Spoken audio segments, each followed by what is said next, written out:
Kerangka pendanaan infrastruktur. Menurut Rencana Pembangunan Jangka Menengah Nasional atau RPJMN tahun 2020 sampai 2024, diperkirakan bahwa kebutuhan pembangunan infrastruktur mencapai 6.445 triliun rupiah.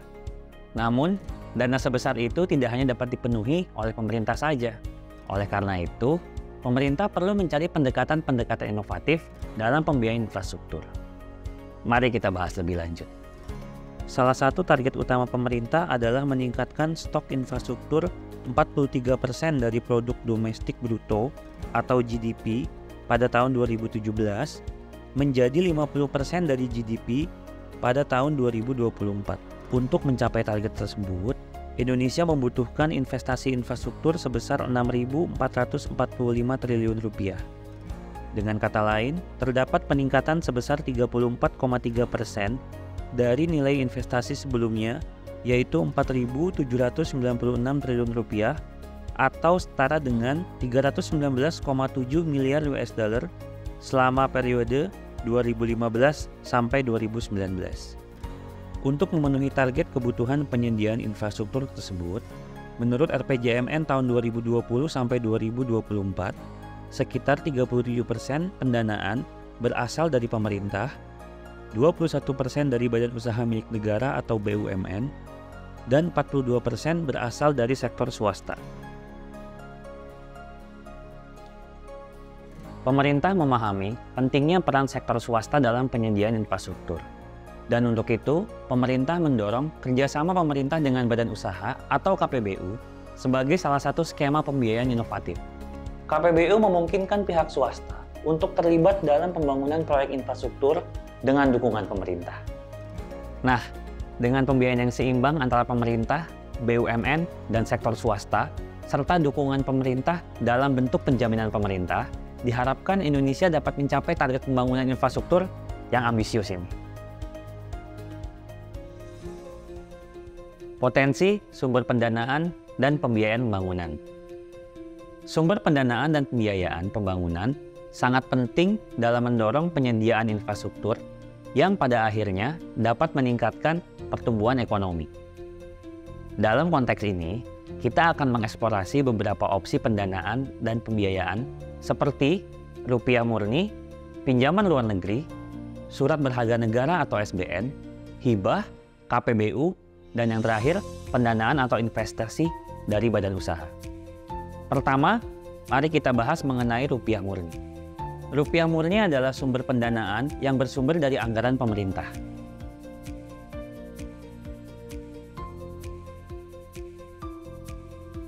Termasuk di dalamnya penerimaan pajak, penerimaan negara bukan pajak, dan pendapatan asli daerah. Dana ini digunakan untuk mendukung kegiatan operasional, investasi dasar pemerintah, dan jenis kegiatan pengadaan aset. Dana ini juga merupakan pilihan yang dapat dilaksanakan langsung oleh pemerintah sesuai dengan alokasi anggarannya.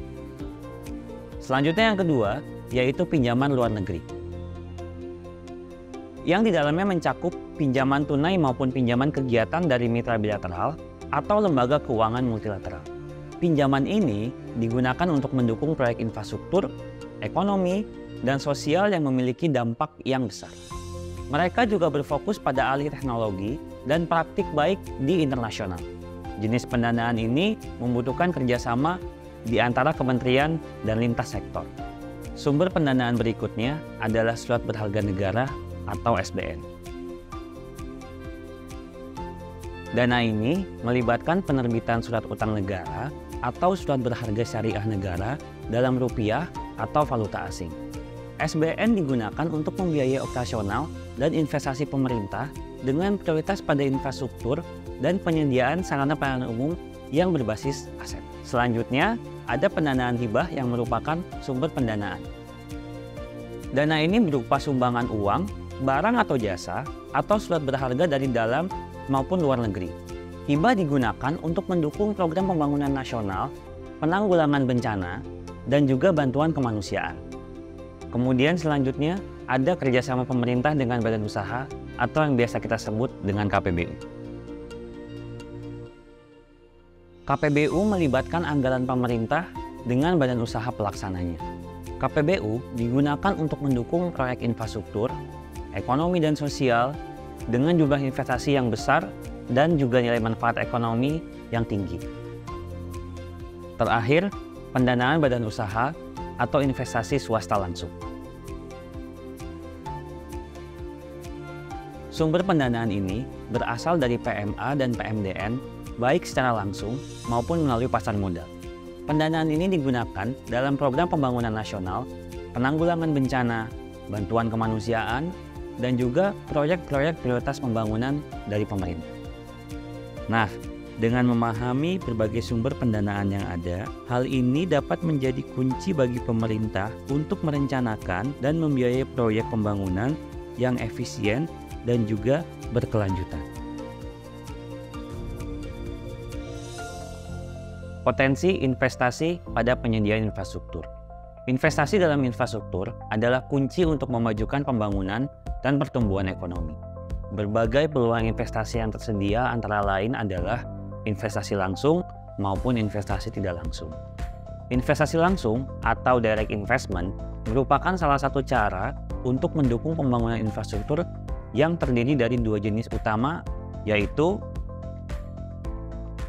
yang pertama, penanaman modal asing atau foreign direct investment dengan melibatkan investasi dari pihak asing melalui sektor real atau pasar modal. Hal ini dapat mencakup investasi dari perusahaan asing yang berkontribusi pada pembangunan infrastruktur di Indonesia. Yang kedua, penanaman modal dalam negeri atau domestic direct investment, yaitu investasi dari dalam negeri yang juga dapat berkontribusi pada pengembangan infrastruktur melalui sektor real atau pasar modal.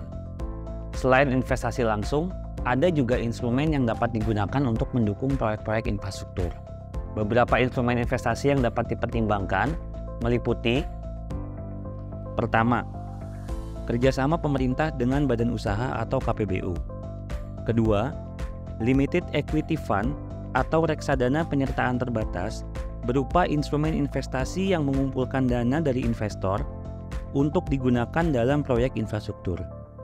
Ketiga, securitization through collective investment contracts atau kontrak investasi bersama yang digunakan untuk mendukung proyek-proyek infrastruktur melalui pembiayaan kolektif. Dana investasi infrastruktur atau Infrastructure Investment Fund merupakan dana investasi yang mengumpulkan sumber daya untuk digunakan dalam proyek infrastruktur. Yang kelima, obligasi pemerintah sebagai instrumen utang yang digunakan untuk mendanai proyek-proyek infrastruktur. Keenam, obligasi proyek merupakan instrumen utang yang diterbitkan khusus untuk mendukung proyek infrastruktur. Ketujuh, obligasi hijau atau green bond berupa instrumen investasi yang digunakan untuk proyek-proyek berkelanjutan yang ramah lingkungan. Dan yang terakhir, sukuk ijarah merupakan instrumen keuangan berdasarkan prinsip-prinsip syariah yang dapat digunakan dalam pendanaan proyek-proyek infrastruktur. Nah, dengan berbagai pilihan ini, investor memiliki berbagai cara untuk mendukung pembangunan infrastruktur di Indonesia.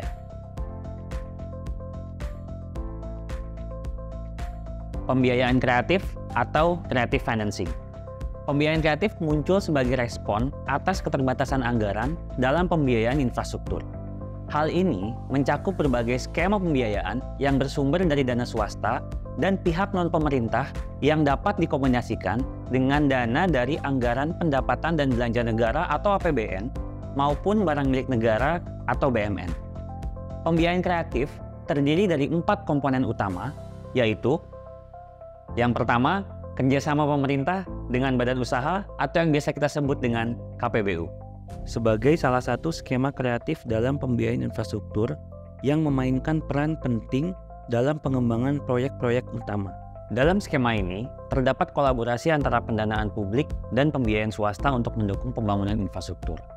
KPBU dianggap sebagai tulang punggung dari pembiayaan kreatif karena memiliki potensi untuk menghasilkan nilai ekonomi yang signifikan melalui kebijakan investasi dari pemerintah.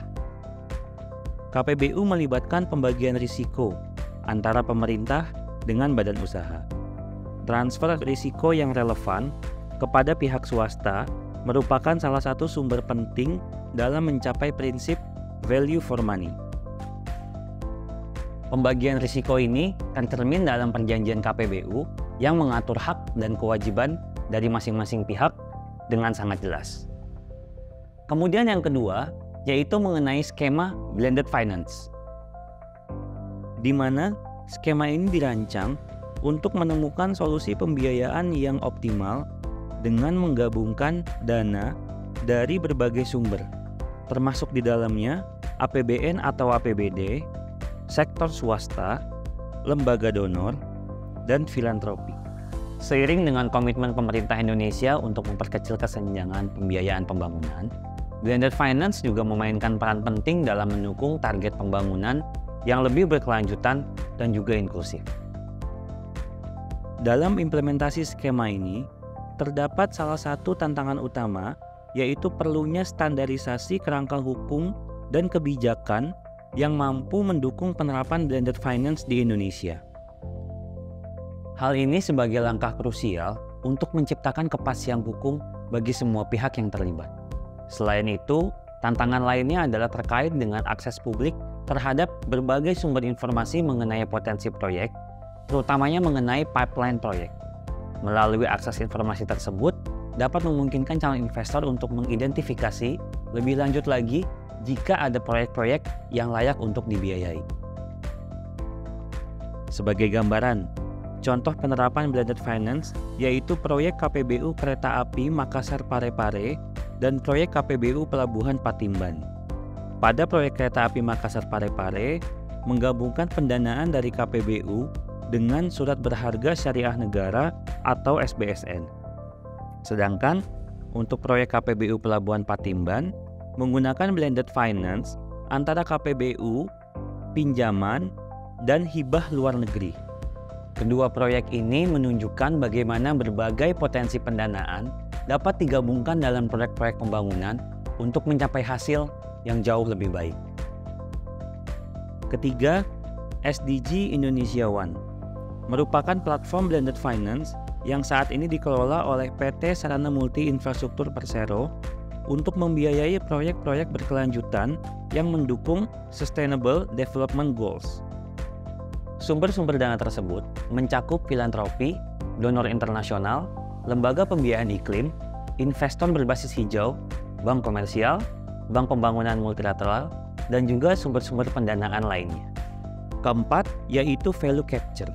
Skema ini merupakan mekanisme di mana pemerintah menggunakan sebagian dari nilai tambah ekonomi yang dihasilkan oleh investasi sebagai sumber pendanaan tambahan untuk proyek.